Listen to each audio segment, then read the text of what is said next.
फिर वो cotton candy बनाना, उसको लेके जाना, मैंने अपने बच्चे के साथ जाना, उसको सेल करना, वो टाइम जो है ना मैं एक्सप्लेन नहीं कर सकती।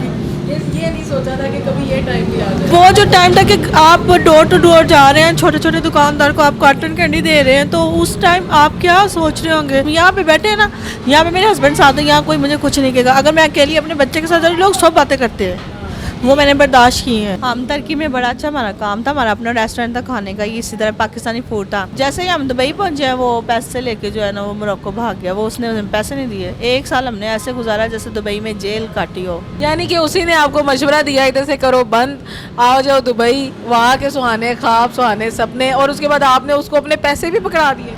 हाँ, इनके उसके साथ बड़े अच्छे लिंक्स थे, दोस्त थे आपस में, इनका बड़ा मेरे हस्बैंड का लेन देन था, पहले भी काम करते रहे, ये फर्स्ट टाइम नहीं था।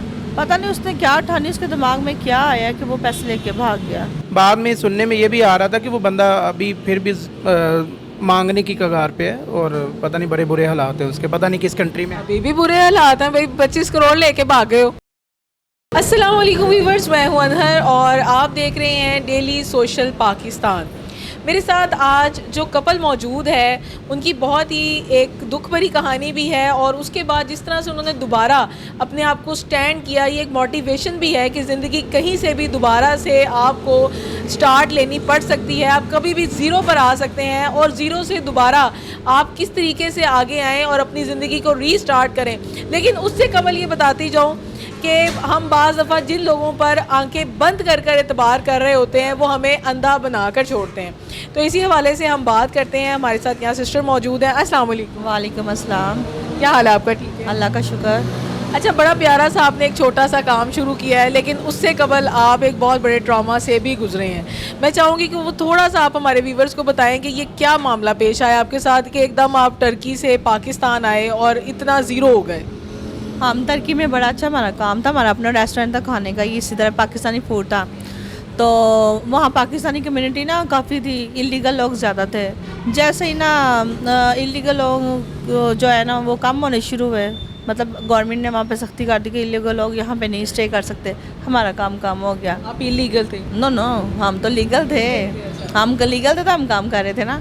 तो उसके बाद मतलब हमारे रेस्टोरेंट पे वो लोग खाना खाते थे। सम टाइम ऐसा होता था जब पुलिस आती थी ना, मतलब देखने के इलीगल लोग कहाँ कहाँ हैं, तो वो रेस्टोरेंट पे जो लोग बैठे खाना खा रहे होते थे उनको पकड़ने के लिए आते थे, लोग खाना छोड़ के भाग जाते थे। ये मतलब इस तरह की सूरत हाल हो गई थी। मेरे हस्बैंड के फ्रेंड ने बोला, उनका भी रेस्टोरेंट था, कि आप ना दुबई चलें, आपके पास ये हुनर है खाने पकाने का और आप जानते भी हैं, तो रेस्टोरेंट की फील्ड दुबई में बहुत पाकिस्तानी है, वहाँ अच्छा चलेगा।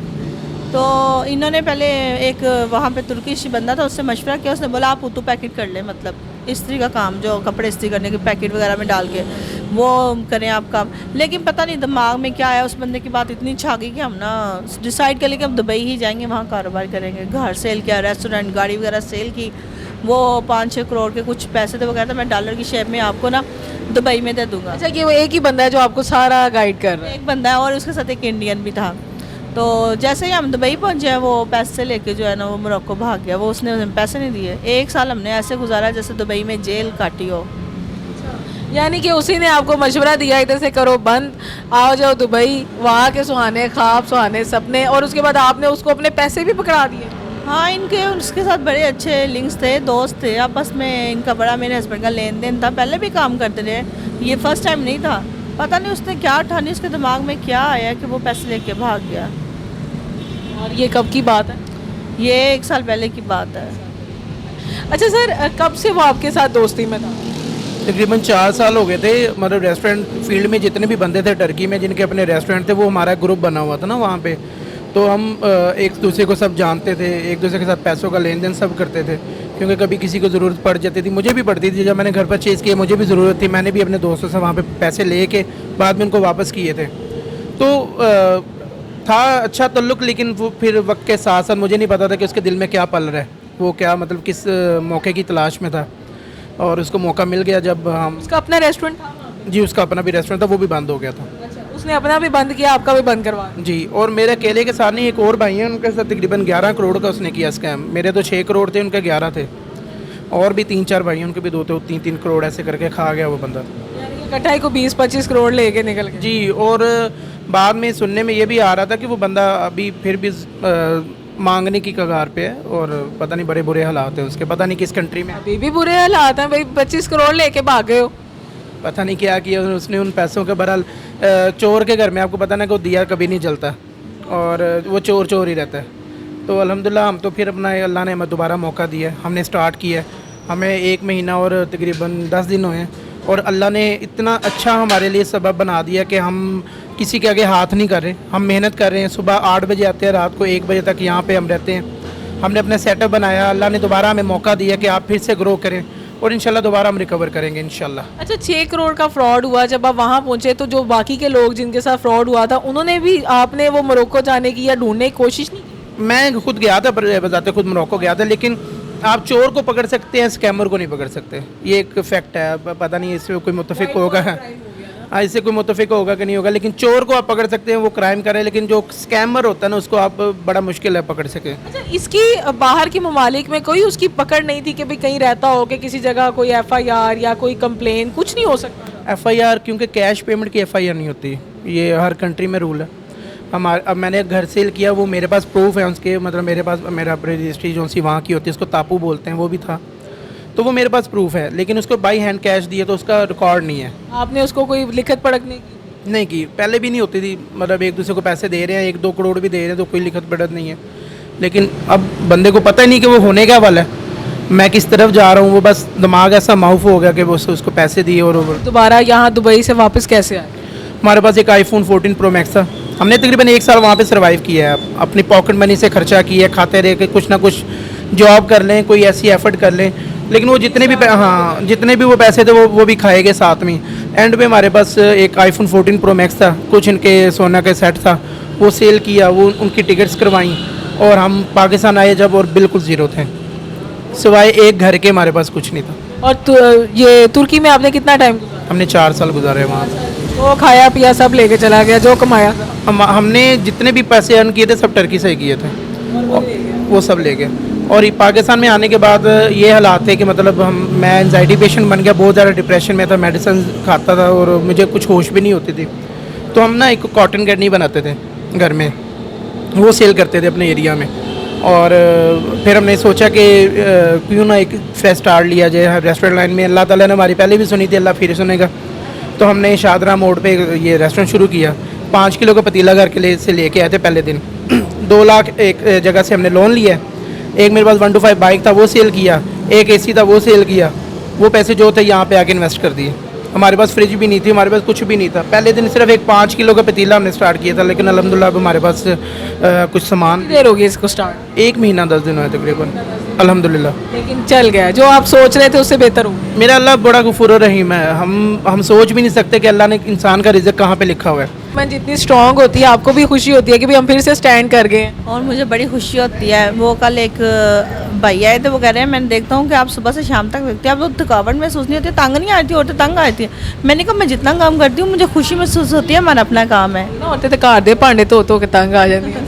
नहीं, मैंने बड़ी खुशी महसूस होती है। अल्लाह बड़ा नवाजे मेरे हस्बैंड को, इन्होंने एक बड़ा टफ़ टाइम देखा और साथ मैंने भी इनके साथ बड़ा मुश्किल टाइम देखा, क्योंकि ये बीमार हो गए थे। बच्चों को लेके घर का काम, उसके साथ फिर वो कॉटन कैंडी बनाना, उसको लेके जाना, मैंने अपने बच्चे के साथ जाना, उसको सेल करना दुकान पे, क्योंकि ये ट्रैवल नहीं कर पा रहे थे। वो टाइम जो है ना मैं एक्सप्लेन नहीं कर सकती।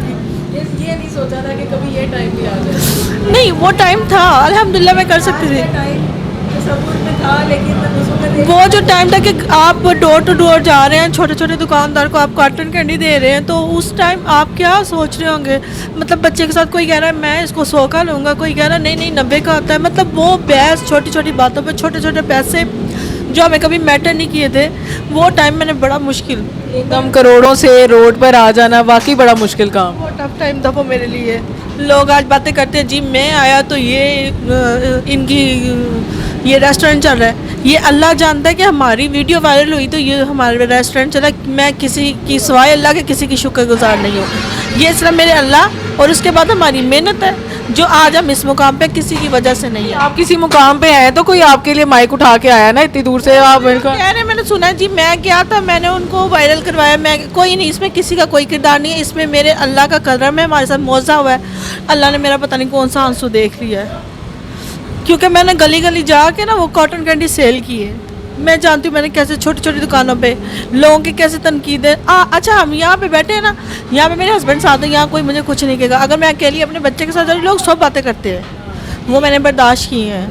अगर ये बात मैं किसी के सामने रो के कर देती हूँ ना, इसका मतलब ये नहीं कि वो उसकी वजह से हम निकले आके। हम अपने रब की ज़ात, वो ज़ात है जिसने वसीले बनाए हैं, वो ज़ात है जिसने हमें यहाँ तक पहुँचाया है। और आज हम ऐसे फूड्स के नाम से एक रेस्टोरेंट माशाल्लाह चला रहे हैं, और अल्लाह करे कि हम एक दुकान और ले लिए, अल्लाह करे हम इसके साथ 3-4 और दुकानें बनाएं। आपका अपने हस्बैंड के लिए, अपने घर वालों के लिए साथ ना छोड़ना।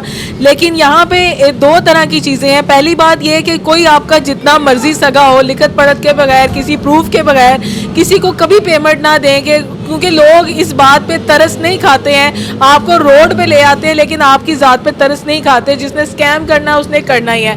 वाइट कॉलर क्राइम को प्रूफ करना, आगे लेके चलना बहुत मुश्किल हो जाता है। लेकिन उसके बावजूद अपने साथी के साथ मूव करना, मेहनत करना, ज़ीरो से स्टार्ट लेना, और किस तरह से ये मेरी जो प्यारी सी सिस्टर है, ये आजकल की लड़कियों के लिए एक एग्जाम्पल भी है कि मुश्किल वक्त आ भी जाए तो आप अपने आप को स्टैंड रखें, आगे बढ़ने की कोशिश करें, कोशिश में लगे रहें। अल्लाह ताला मौजज़ात करता है, बिल्कुल ऐसा ही है। बेशक अल्लाह करता है। अल्लाह मेहनत करने वाली, स्पेशली औरतों के साथ तो अल्लाह बड़ी नरमी इख्तियार करता है। मर्दों का मुझे नहीं पता, मेरे अल्लाह ने मुझ पर बड़ा करम किया है। मैं कहती हूँ कि हम मौजूद है हमारे साथ, कि आज इतने लोग हमें जानते हैं कि हम मॉर्निंग शॉप तक जा रहे हैं। आप आई हैं, आपसे पहले बहुत सारे बहन भाई आए हैं। वो भी एक, मैं कहती हूँ ये भी एक वसीला है कि अल्लाह ने बनाया है। मैंने एक जगह पे एक कमेंट मुझे बड़ा पसंद आया। वो भाई कहते हैं कि इनका नुकसान 5-6 करोड़ में हुआ है, अल्लाह ताला ने इनकी एक वीडियो वायरल कर दी है।